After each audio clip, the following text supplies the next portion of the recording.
आपण आताच 10 लाख रुपयाचा निधी या ठिकाणी देऊ असं या ठिकाणी जाहीर करतो. आणि 10 लाखामध्ये जर बसत नसेल तर पुढच्या टर्म मध्ये 10 लाख रुपये टाकून जेवढा आपल्याला तुम्हाला जेवढं सभागृह घेता येईल त्या पद्धतीने आपण निधीचं नियोजन करू. श्री सोमनाथ महादेव मंदिर ND32 इच्छापूर्ती हनुमान मंदिरासमोर हडको नांदेड यांचा दिनांक 8 आणि 9 मार्च रोजी तिसरा वर्धापन दिन. त्यानिमित्तानं विविध कार्यक्रमांचं आयोजन. 8 मार्च रोजी रात्री 9 वाजता श्री गुरुकृपा भजनी मंडळ पळसगाव तालुका उमरी यांचा भजनाचा कार्यक्रम. तर 9 मार्च रोजी सकाळी 6 ते 8 वाजेपर्यंत महादेवाचा सार्वजनिक अभिषेक वीरभद्र मठपती उर्फ पिंटू महाराज यांच्या हस्ते होणार आहे. सकाळी 8 ते 12 पर्यंत संत कृपा भजनी मंडळ भंडार कुमट्याची वाडी कंधार यांचा भजनाचा कार्यक्रम होईल आणि त्यानंतर महाप्रसादाचा सर्व सिडको हडकोकरांना लाभ मिळणार आहे.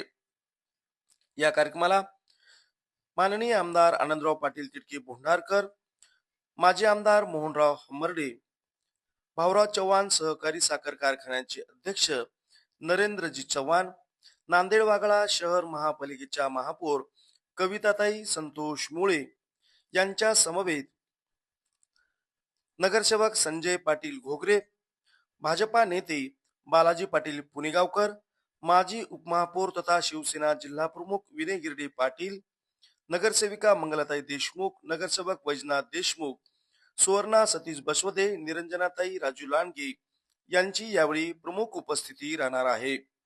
या कामी श्री सोमनाथ मंदिर व विश्वस्त मंडळाचे अध्यक्ष गजानन काहळेकर, प्रदीप दाचावार, गंगाधर राजुरकर, त्यासोबतच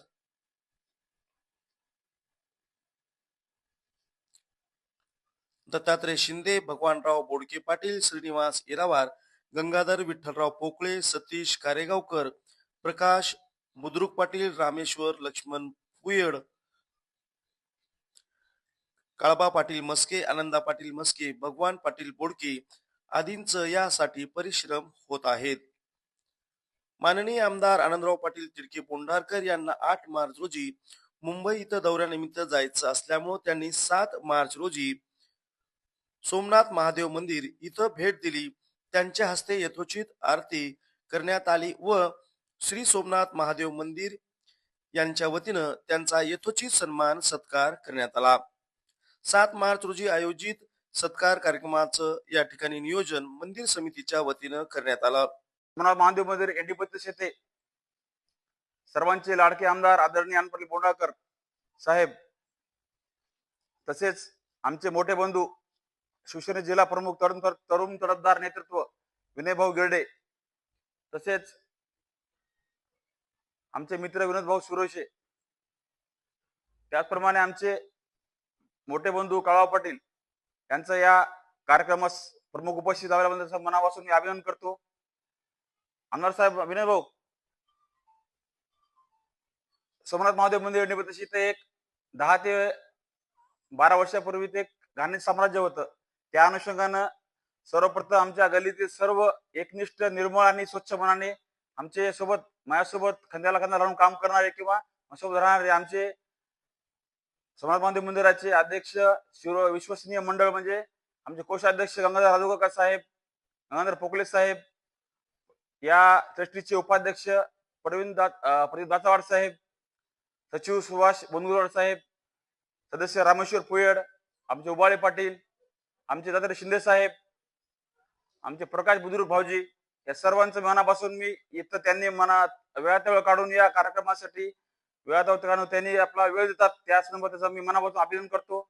आणि परवा दिवशी म्हणजे 9 मार्च रोजी तृतीय वर्धापन दिनानिमित्त असं भव्य दिव्य असं कीर्तन सोहळ्याचा कार्यक्रम दादा ठेवलेला आहे, विनय भाऊ ठेवलेला आहे. त्यामुळे तुमची उपस्थिती प्रार्थनीय आहे. आणि आनंददादा पाटील बोंडाळकर साहेबांना विनंती केली होती, आम्ही विश्वास मंडळ भेटलो होतो ऑफिसला बोलण्यासाठी.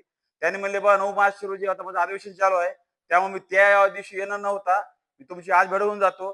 त्या अनुषंगाने दादा मी एवढं म्हणत आहे, आता गेल्या वेळेस मी सभा झाली होती त्यावेळेस दिलगिरी व्यक्त करतो, मी राजकीय व्यासपीठ नव्हतं म्हणून त्यावेळेस माझ्या काय सहकार्य झालं नाही, परंतु आमदारकीच्या वेळेस विनय भाऊ असतील किंवा आनंद पाटील बोंडाकर साहेब असतील, त्या संघात तनमन धनाने आमचं हे सोबत राहील या ग्वाही देतो. आणि येणाऱ्या काळामध्ये प्रत्येक सुसमृद्धी आपल्याला लागो, यशाचं पारित चढो हे असं आश्वासन देतो. आणि दादा एवढंच आहे की फक्त आता सगळं विकास चांगल्या प्रकारे भरपूर झालेला आहे. फक्त इथं आम्हाला एक पाण्याची बोरची व्यवस्था पाहिजे. आणि या सभागृहासाठी आपल्या माध्यमातून आपण देवानं आमच्या महादेवानं इच्छापूर्ती मंदिरानं हनुमानानं तुम्हाला सर्व काय दिलेलं आहे. आता येणारे काय आमचे विनय भाऊचे असतील किंवा आनंद पाटील बोरकर असतील, आता हे तुमच्या दोघांनी ठरवावं, त्यामुळे मी काय बोलू शकत नाही. आणि दुसरा विषय म्हणजे या सभागृहासाठी दादा आपलं एक मोलाचं योगदान लावा अशी अपेक्षा करतो. आणि जास्त न बोलता आपला वेळ न घेता थांबतो. जय जाऊ, जय शिवराज, जय महाराष्ट्र.